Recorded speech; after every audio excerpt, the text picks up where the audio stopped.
Good morning. Thank you for joining us today for our talk diving into the science behind biological age. I'm Dr. Christian Behrens, Associate Director of U.S. Medical Affairs within our Nutritional and Digestive Health categories in the Consumer Health Division of Bayer. Today's event is sponsored by Bayer, the maker of One A Day. We have two leading experts with us here today that will share some of their research and insights into what biological age is, how it relates to chronological age, and what it means for people who are hoping to better support their aging journey. Aging is a topic that impacts us all, and the desire to uncover secrets of aging goes back centuries. Hippocrates theorized that the body had an innate quality of vital force.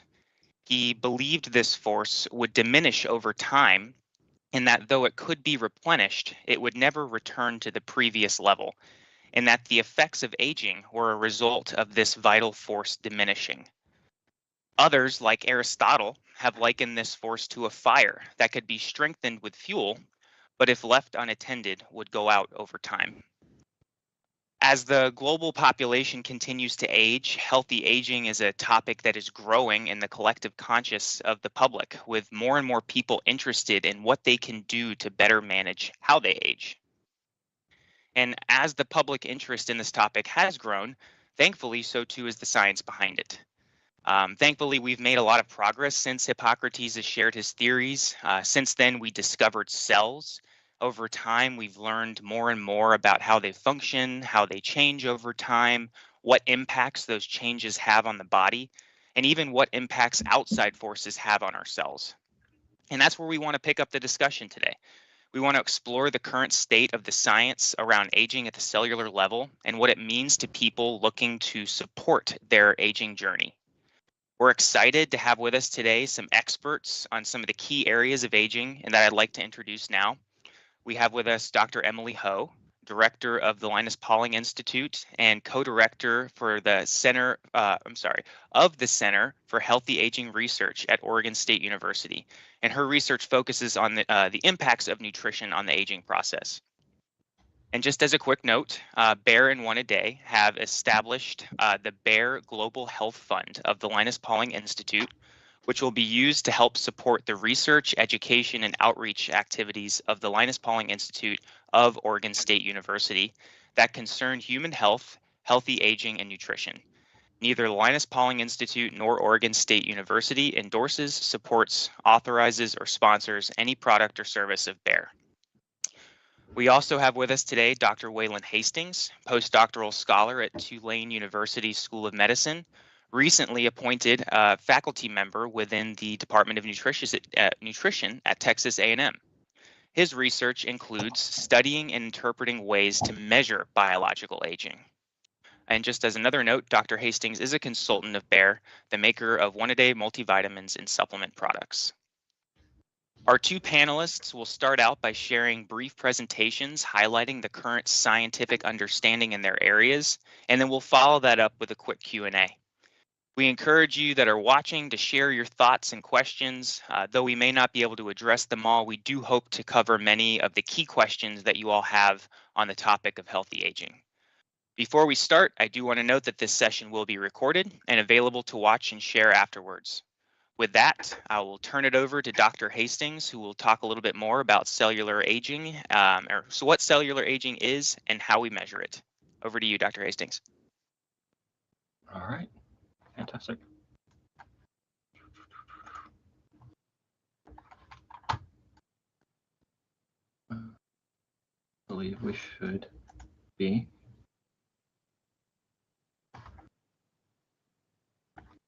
Good to go. All right. Thank you, Christian, for that introduction, and thank you, everybody in attendance, for spending some time with us to learn a little bit more about the science of aging. So for my talk today, I'm going to focus on wrangling our heads around a definition of how we describe this idea of biological aging and talking a little bit more about the cellular mechanisms of what's happening inside our cells as they age. So to start out, we want to define biological aging as something distinct from your calendar or chronological age. The definition that I go with is this one here, and it has two distinct parts that I want to highlight. The first is that biological aging is this gradual and natural decline in system integrity that's registered in multiple organ systems throughout the body. So we can think about this first half as the manifestations of biological aging that we see and feel.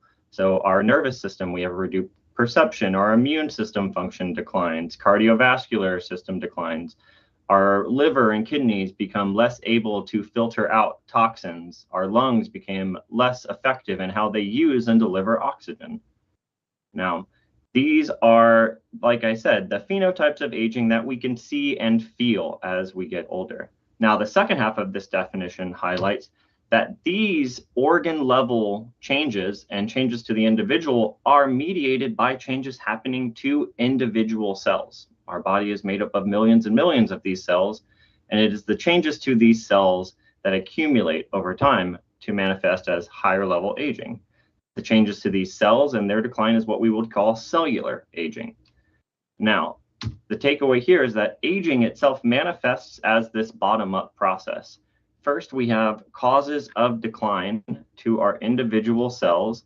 These then accumulate to affect the function of tissues, which issue different responses to that decline, that then over time continues to build up through this natural process, manifesting in the aging of organs and eventually the whole person. Now, by contrast, aging happens in a top or in a bottom-up manner. It is impacted in a top-down manner. So to illustrate this, I want you to think about this circle as the barrier of our perceptions as an individual. So it's important to know that genetics plays relatively a minor role in how we age, only about 10 to 20%. The rest is determined by environmental factors. So this is things like stress, your nutrition, lifestyle, like physical activity, drinking and drug use, and other things in the environment like pollution or access to healthcare. All of these things are happening outside of the individual, and they evoke different sensory responses in our different organs. Things we hear and see may stress us out. Things we eat enter our body, things we smell. All of these signals are aggregated in the brain, which then they cross the blood-brain barrier, and the brain consolidates this information and then sends signals out in response to these stimuli to different organ systems in the body. Those organs themselves are made up of a bunch of different tissues and different cells. And these signals that are sent out by the brain, usually in the form of hormones, are able to cross through this cell membrane and alter the function of individual cells in response to whatever those stimuli are. In addition to crossing into the cells, they can also cross the nuclear membrane within cells to get to your actual genome and your DNA, to change the function of your DNA. Now, this begs the question, if aging does manifest from the bottom up, starting with our cells, what is actually happening within our cells to drive cellular aging?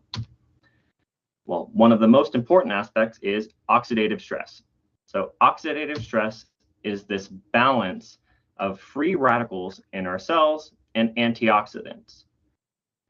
Free radicals are chemically active oxygen molecules. These are produced naturally within your mitochondria. Mitochondria are, as you might remember from grade school, they are the powerhouse of the cell. They produce the energy that your cell needs to perform whatever activities, whether that might be creating proteins to break down toxins in your liver, or producing red blood cells to carry oxygen throughout the rest of your body and your immune system. Now, these free radicals are highly unstable. They exist for less than a nanosecond, or one thousandth of a second, before they react with something else. Usually, they'll react with things like antioxidants, which will stabilize them. So this is things like your vitamin A, C, E, and K, your selenium and zinc, these vitamins and minerals, and carotenoids, which are different molecules found in leafy fruits and vegetables. But when your antioxidant capacity is low, then free radicals they're not properly saturated, and they will interact with other things. And this is when oxidative stress becomes a problem. Because if oxidative stress is high, then free radicals will interact with things that are important to the function of our cells. And it will damage them.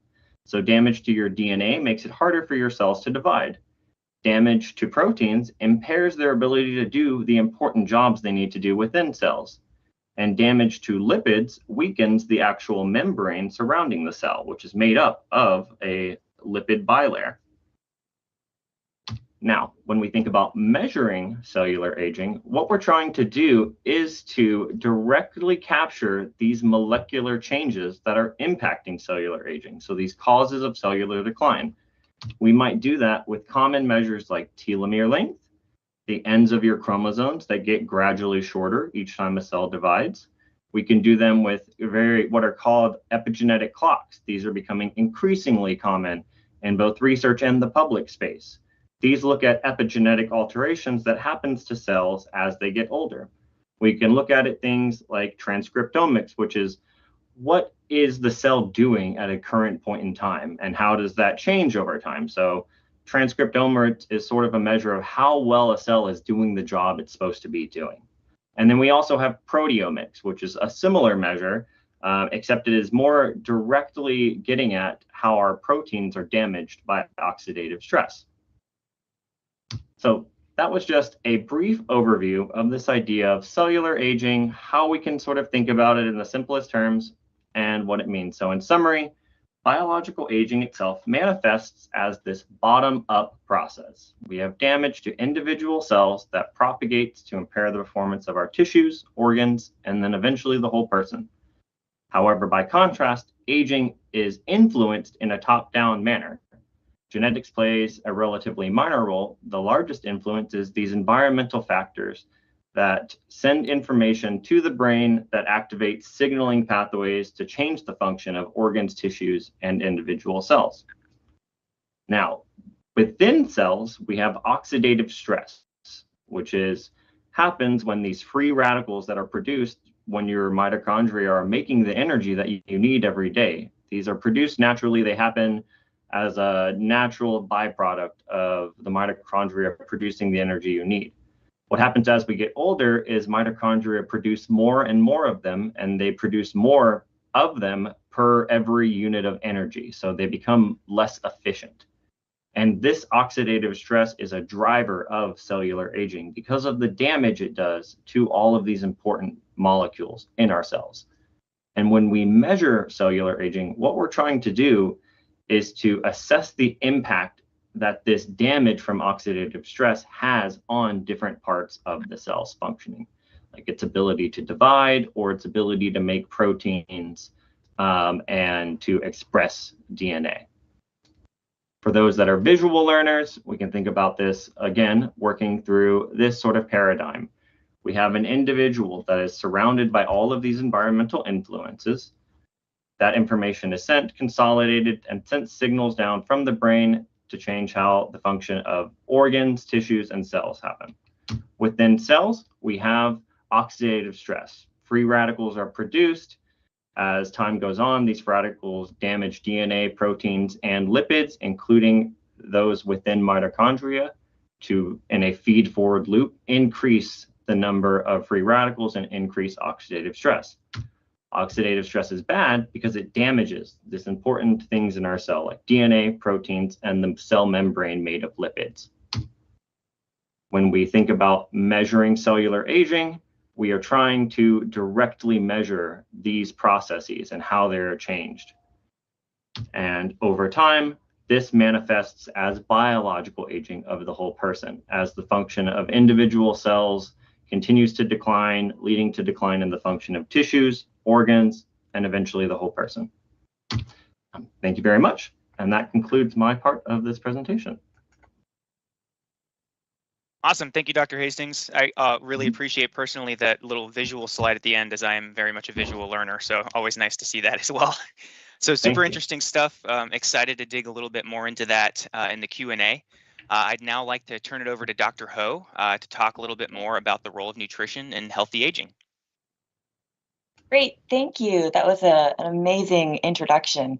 I'm going to pivot a little bit and talk a little bit more about some of those other outside environment and lifestyle factors that can affect healthy aging. So I'm the director of the Linus Pauling Institute, and one of the things we talk a lot about at the Institute is this concept of health span. My research, the researchers of our at the Institute are really looking at how to discover those factors that help push the balances towards optimal health. And part of that is how do we age well? We know that the aging process is a natural process, but when we think about this concept of health span, which I'll talk about in more detail, it's a lot more than just the number, living longer. It's really about how do we live better longer? How do we optimize our health to its greatest vitality for the longest period of time? So how do we boost or maintain our mental capacity? How do we keep our immune systems healthy? How do we prevent slow down disease processes? And how do we detect these problems earlier so we can be proactive in our health? We strongly believe that nutrition plays a big role in part of that solution towards aging well. When we talk about nutrition, though, so many of us have looked at our food labels. There's that daily value for your micronutrients that they're trying to hit. One thing that you may not appreciate, though, a lot of our current dietary recommendations are based on preventing deficiencies, not necessarily optimal health. And the analogy I like to make is, so I have two teen boys in my household, so I make a lot of analogies to cars. So when we think about fueling our bodies, it's not just the calories that we put in, but also all the other factors that help our bodies do our job. And unfortunately, for a lot of these nutrients, again, the base requirement is how to prevent from being on empty. And that's really not ideal in terms of healthy aging, that we want to have a reserve. We want to be able to do more than just barely get by and not run on empty. So we really need to think about what are the levels of these other essential factors like our vitamins and minerals to do more, to prevent disease, to help prevent some of that damage that we heard about. That's a normal process with aging. And really what is potentially optimal for you.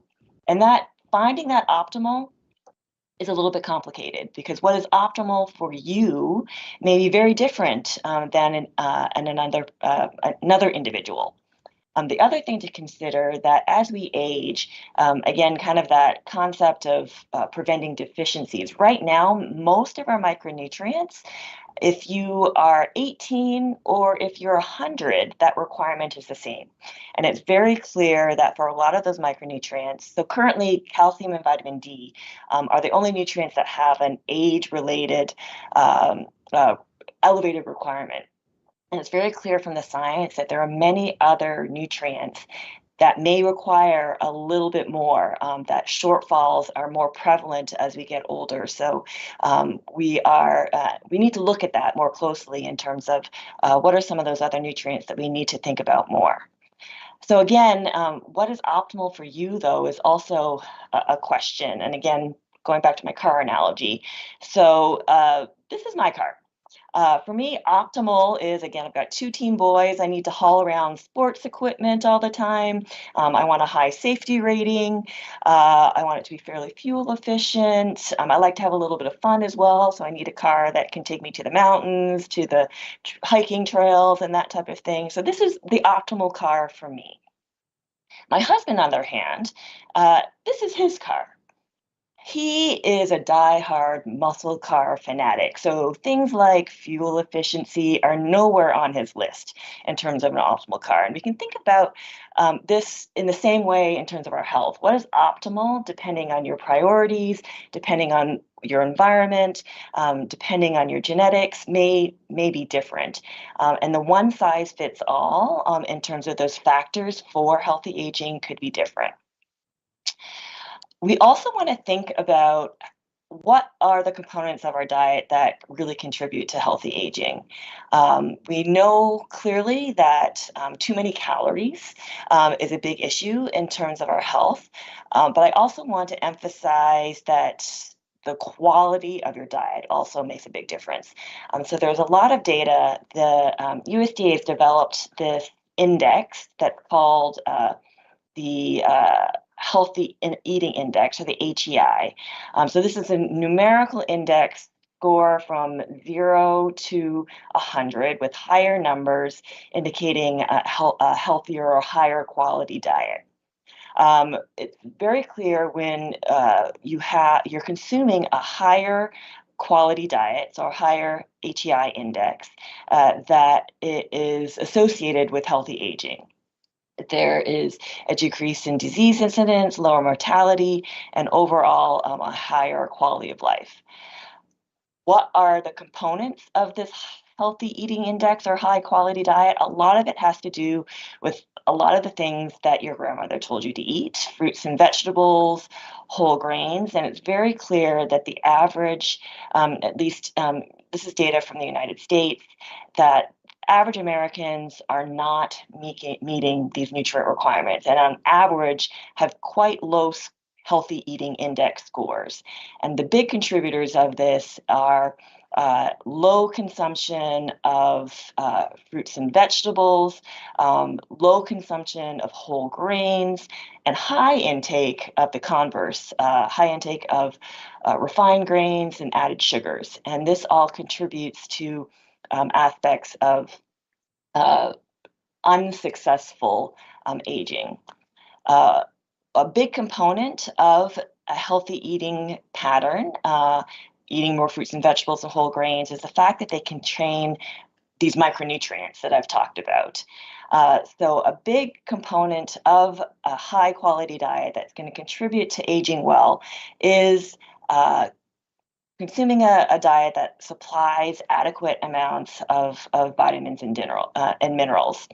The one thing I also want to point out, though, that even with a high quality diet, especially as you age, there are many nutrients that are susceptible to shortfalls, even with a perceived healthy diet. So things like vitamin D, vitamin E have consistently shown up in terms of potential shortfall nutrients that one needs to potentially pay more close attention to, especially as we get older. And in our discussion, we can talk a little bit more in terms of what that may mean.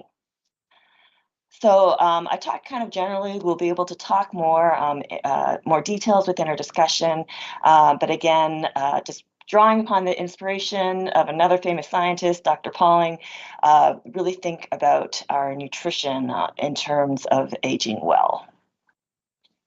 And that's all I have. Let me see if I can stop the share. Awesome. Thank you so much, Dr. Ho. Really appreciate that, and definitely excited to dig a little bit more into all of this now with some Q&A. So we'll start off with the first one, and we'll take it pretty broad.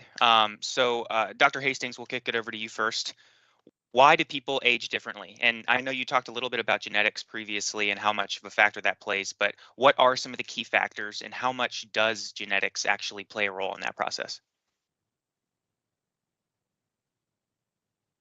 Oh, I'm muted. Okay, can you hear me now? Yep. Okay, great. So as I said before, when we've done quite a bit of research on this, trying to find out, okay, how much of our aging can we control? And the good news is it's a very great or good deal of it. So genetics tends to, based upon our most recent studies, only play about 10 to 20% in our lifespan. The rest is all the environment. So that is things like what I consider the biggest components are how you manage your personal environment with regard to your stress and your nutrition and physical activity. So, and in addition to that, preventative healthcare. I think that's something that's going to become increasingly important, or proactive healthcare. This idea of individuals looking at how their health is changing over time instead of waiting till just a stagnant point before something becomes alarming. Great, thank you. Mhm. Dr. Ho, anything to add to that? Yeah, no, that I think going back to Dr. Hastings' kind of analogy of kind of the bottom up and the top down, I like to think of kind of your path in life as a bucket, and it's very dynamic, as Dr. Hastings mentioned. You're trying to keep it balanced. You're trying to keep it from overflowing, and when you're born, that bottom up, that it's close to empty. You have a base of your genetic factors that are an initial determinant, but many of these factors, like your environment, your diet, your activity, are going to change. So the flow in and out of the bucket is going to change, and then the factors that are both not in your control, like your genetics, but factors that you can control, like your diet and lifestyle, are going to determine how fast things flow in and out of that bucket, and help you keep you balanced.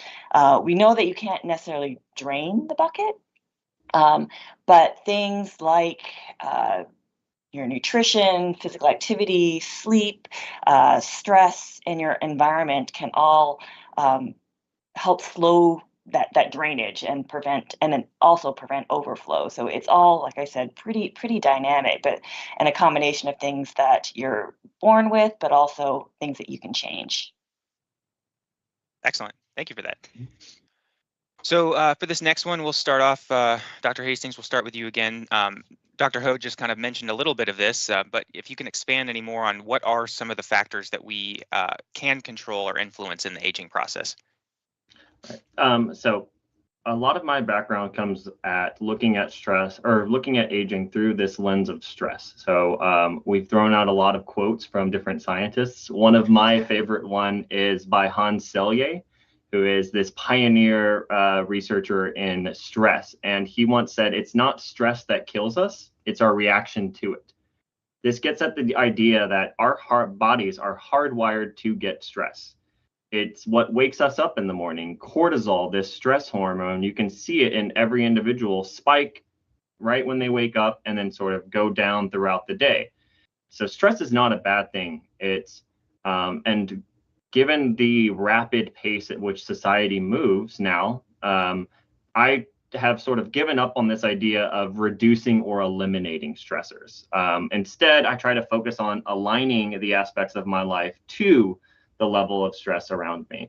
To get a little bit more in that is, from a lifestyle perspective, our bodies were hardwired with this stress response. This goes back to ancestral days as hunters and gatherers, but the most common stressor then was something trying to kill you or eat you. And in response to that, your body mobilizes a bunch of energy, this energy that I was talking about with mitochondria producing this energy. It also produces free radicals and oxidative stress. Nowadays, we get that same stress response that happened when something was going to eat or attack us. We get that same feeling from a nasty email, from being stuck in traffic, from somebody taking the parking spot that we wanted in the grocery store. But our body doesn't know any different. It still tries to mobilize all of that energy for you to fight or flight, but the energy doesn't get used. It just lingers. And that contributes to this pattern of it creates this sort of pattern and network that your body doesn't start to use that energy as efficiently and then increases oxidative stress over time. So the way I think about it is, if you are high stress, get out and do physical activity. That means physical activity and nutrition on days or on weeks that are even more stressful becomes even more important, even though it's actually a lot more difficult to go out and do those things when we are stressed. Great. No, that makes a lot of sense. Thanks for that. Dr. Ho, in what ways do things like nutrition and lifestyle impact cellular aging at the biological level? Dr. Hastings kind of touched a little bit on the lifestyle component, but if anything that you can add to that. Yeah, so my bias is definitely that nutrition is one of the best things that we can do in terms of a healthy aging, and it's something that we can control. A lot of people do think of nutrition more as a source of calories, but we also need to think about nutrition, again, that high quality diet, as a supply of many different factors that give our cells and our body the best chance of doing their job. The other piece of this, kind of related to what Dr. Hastings was talking about, is this concept of dealing with stress. We like to call it adding resilience. So a lot of these components, our vitamins and minerals especially, help our cells deal with these things that come at us.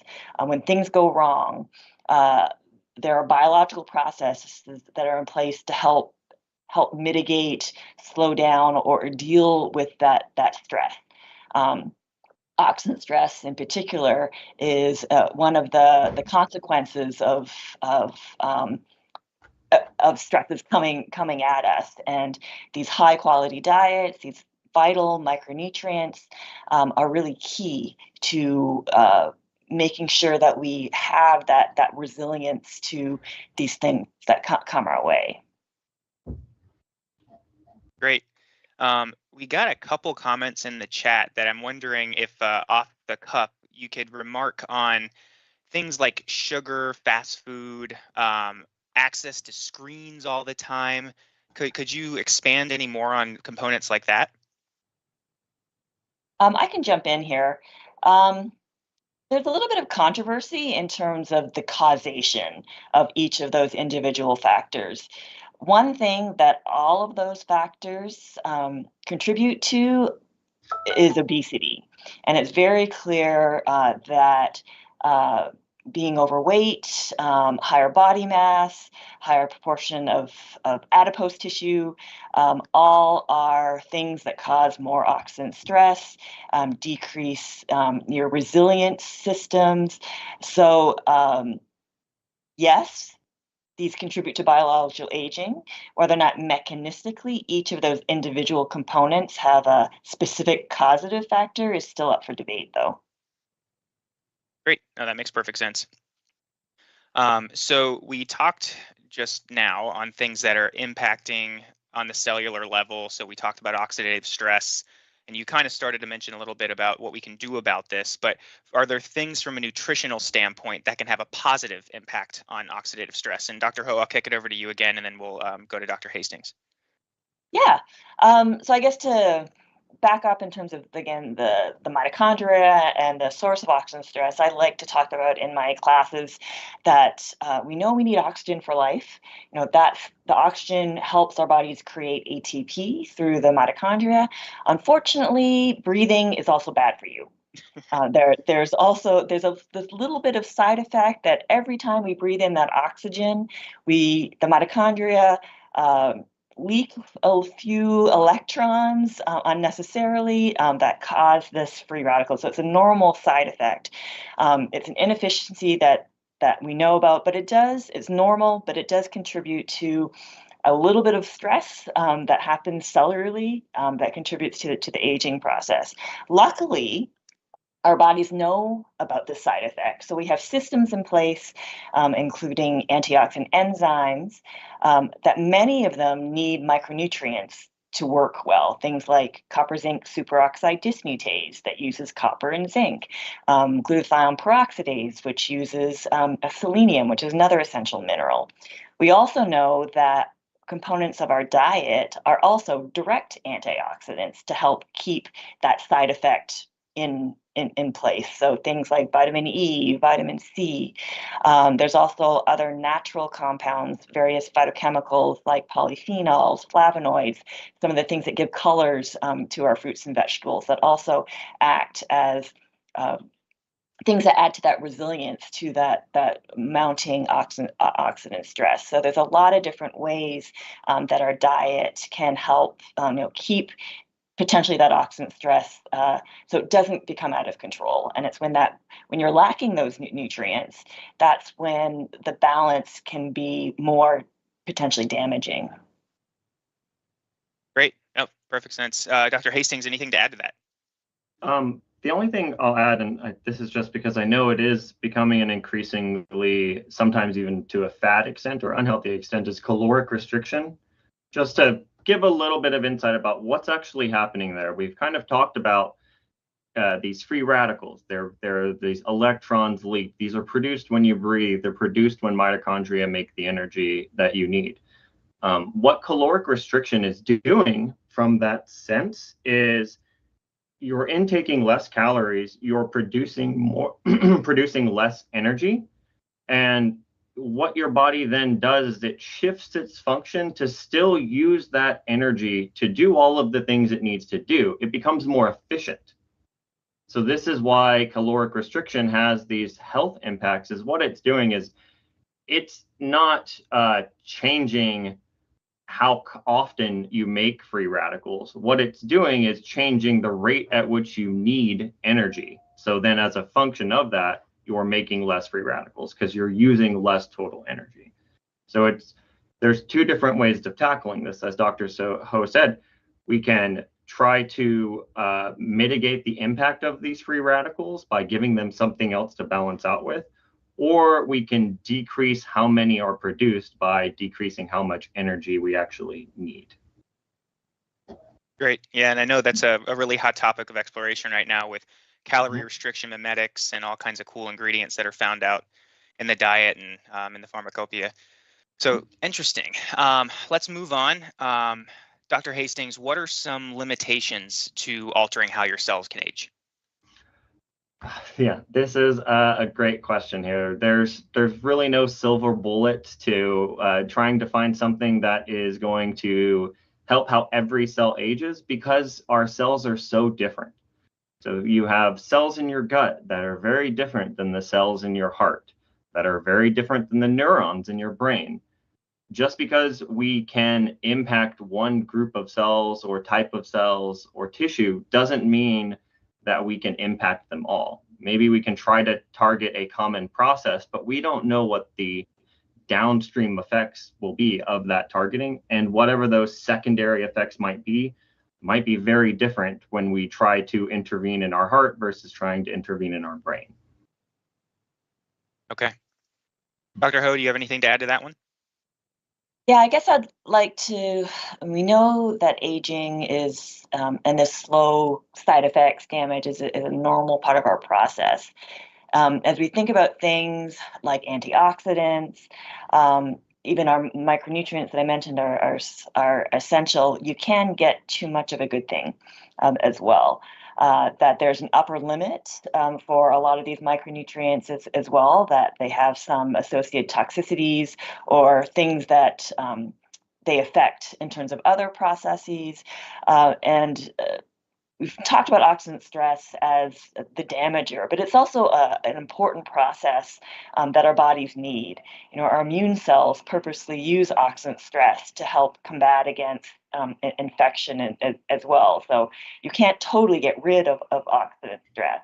So that just, again, going back to some of the original things that Dr. Hastings mentioned, is really about a balance. It's not one or the other. And again, especially when we're thinking about dietary potential impacts, that there are, similar to drugs, upper limits. And again, you can get too much of a good thing as well. Old adage of everything in moderation. Absolutely. So, Dr. Hastings, as our biological age expert here, why is measuring biological age important, and how should people interpret the number that they see? So, measuring biological age it gives you interpretation of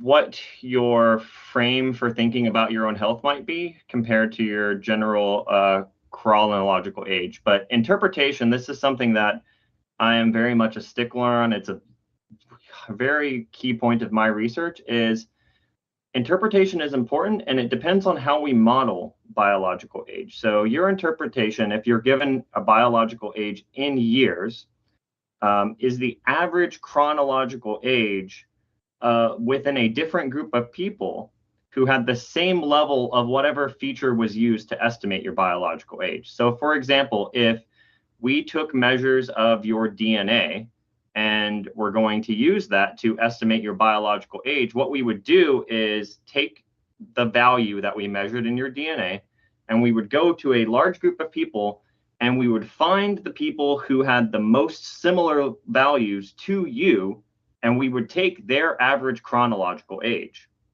And then we would say that is your biological age because it's the average age that that biological feature was observed in a large group of people. What's important to think about is who is that large group of people?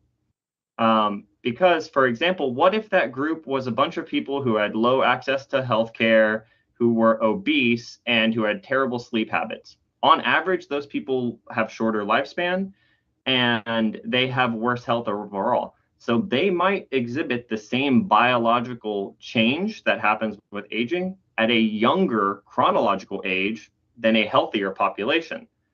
Thus, if we were to look at your level and say that you are, it is a higher number than we would expect, we go and look at this comparison population. Well, because they're all healthy, they're going to have those higher levels at a younger chronological age than you.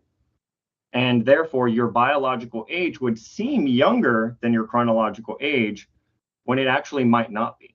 So this is why it's very important when we're trying to estimate biological age that when we're looking at a group that we're comparing to, we try to make that group as representative of the human diversity as we can. So making sure that there are people with different ancestral backgrounds, making sure it's people with different socioeconomic status, different, not all men, not all women, not all young, not all old, not all just in one country.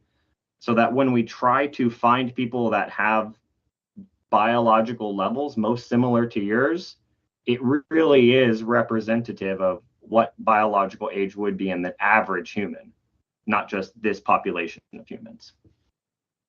A little more complex than candles on a birthday cake. Mm-hmm. So, Dr. Ho, what are some areas that you would say still require some more research to better understand how our bodies age from the inside and what factors we can control or influence? Yeah, that is a great question. I guess centered around kind of the nutrition piece, we've made a lot of progress in terms of the impact of diet, nutrition, and the aging process, but there's still a long way to go in terms of really understanding what that means. I know. So, for example, a lot of people hear about, to age well, eat a plant-based diet. And that's certainly true. Eating plants has components of that healthy, high-quality diet. But what does that mean for you? Does it mean you have to be vegan? Does it mean you have to be vegetarian? Not necessarily. Animal-based products also have a lot of high-quality components to it in terms of these antioxidants. I study zinc, for example, which is an amazing antioxidant that also tends to come from animal proteins. Omega-3 fatty acids are rich in seafoods. So trying to understand, what components of that high quality diet is still emerging. The other piece that I alluded to a little bit earlier in my talk is we need to move past the one size fits all. And really understand what are the determinants of an individual's path to healthy aging. And it's going to look different. And depending on the environment that you live in, again, it's very dynamic in terms of that flow as we age. So it's really complex. And the science is getting there in terms of we're able to measure a lot of different things. We have omics for everything now. We can measure every gene, every metabolite. We're getting there in terms of environmental exposures. There isn't a great way to put all that data together to understand how they work together, to really understand what is making up you and your healthy aging path. And I think that's a big area that is becoming more emergent, but it's not quite there. The vision of personalized health and precision medicine is definitely out there, but the science still has some catching up to do before we can really get to that place of customizing specific win-win recommendations. But I do think we're getting there. Yeah, I agree. And I mean, you can see it just in the amount of attention that precision nutrition is garnering in academia at NIH. It's, I think, the next frontier of nutrition research, and we're getting there. Yeah, and related to that, similar to what Dr. Hastings talked, we need better markers for successful aging. We need better markers of nutrient status to be like, again, I study zinc, and we have horrible markers for zinc nutrition, even though we know it's critical for healthy aging. So there's still some basic metrics that also need to be advanced as well. Great. So the next question, I think, is along the lines of noise. You know, we hear a lot of noise in social media and the news. So with an aging global population, the topic of healthy aging, as we all know, is getting a lot of attention in the media. It's well publicized. People are trying to biohack their age. So from your point of view, what are some common misconceptions or myths that you would personally like to dispel? And I'll start with you, Dr. Ho. I guess one thing that I want to mention is if you're thinking about hacking your biological age or your age, you need to start before you're old. I mean, it could start even before you're born. In terms of some of the factors that contribute to that. So the thought again that your healthy aging starts when you're aged is not necessarily. You really need to think about it early to really have the biggest impact in terms of health span, at least. Dr. Hastings, anything to add to that? Yeah. At the end of the day, we have to remember that this is just a number. It doesn't reflect how you feel about aging, different cultural values, beliefs. This is very much an individualized pursuit that somebody's value on it is determined by what they view the value of it as being. But there are still important limitations in how we think about measuring biological age. We still don't know how stable somebody's biological age is. Maybe we know that we can use a measurement and it will predict how fast they walk or how well they see or how likely they are to die from chronic disease. What we don't know is if we take somebody and bring them into a lab and measure their biological or cellular age, and then we bring them in the next day, are we going to get the same measurement?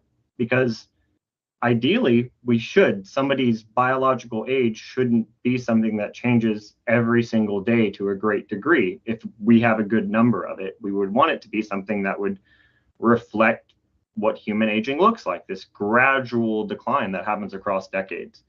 And with where we are right now, I don't think that we have the certainty with our measures that we haven't shown that that's not the case, that they don't change every single day. Yeah, good point. Mm-hmm. So we're coming to the end here.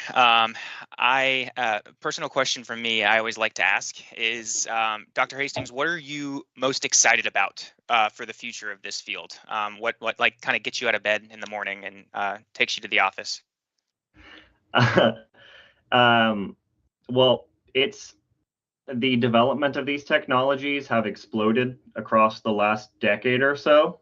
We have epigenetic clocks, we have telomere links, we have these omic-based approaches. And this explosion kind of happened with very little oversight. And now the field is starting to compress back in, where we're starting to establish some guidelines, some rigor about if you're trying to say something as a measure of biological age or cellular age, well, what are some explicit things that measurement should be able to do? What should it be able to predict? Should it be stable day to day? And now that we're having those standards and having sort of approaches to measure biological age that have a little bit more backing behind them instead of just being piecemeal, everybody can do it. I'm excited to see how we can take those better measurements into a new wave of experimental studies to actually measure changes in aging in humans. Great, exciting times. Mhm. And Dr. Ho, from you, what's most exciting? That's a tough one. There's so many things that are exciting. I guess just generally the fact that people are starting to embrace this concept of health span, that it's not just living longer.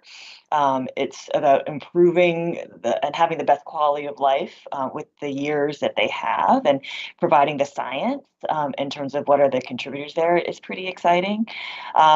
I'm also just excited that there seems to be just kind of this shift in terms of really embracing proactive health rather than sick care and just treatment, and the role that you as an individual can take in terms of owning that as well. Again, my bias is always nutrition, but everyone eats, so it's something that you can do. And what's really exciting in the nutrition field, as Dr. Hastings had mentioned, there's all these other kind of technologies and fields that are starting to integrate in terms of trying to understand all the pieces of the puzzle that contribute to your health. So I'm just so really excited that there's so many more cross-disciplinary connections and collaborations that are happening now.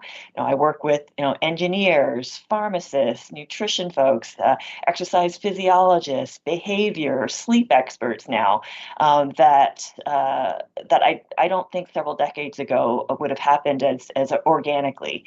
So that's just really exciting for the field. Awesome. Yeah, it takes a village to kind of solve this issue, and for us to all figure out the best path forward for each of us individually. So that brings us to the end of our session today. I would really like to thank Dr. Ho and Dr. Hastings for their time and providing us with some really amazing insights. One of the things that we're focused on at Bayer is enabling people to better manage their own health. And like with healthy aging, everyone's specific needs and journey is unique to them. The emergence of these digital tools, especially the recent growth of AI-enabled ones, they're offering new ways for people to understand and manage their own health journeys. But these topics can be really complex and hard to understand. Like, how can a consumer really know what's right for them? How can they trust that products will do what they say? This is why we've got to have that firm foundation in the best available science, to be open to understanding what the science is saying, and especially what it's not saying. So as we learn today, our understanding continues to evolve and grow, and that's a good thing. So that's why discussions like today are important. Hope to have more in the future. So thank you all for joining in. And again, just our sincerest thanks to Dr. Ho and Dr. Hastings for helping us better understand the science behind healthy aging. So with that, we'll conclude. And thanks again for everyone who is in attendance. Thanks for having us. Thank you all for attending. If there are any questions, please contact us.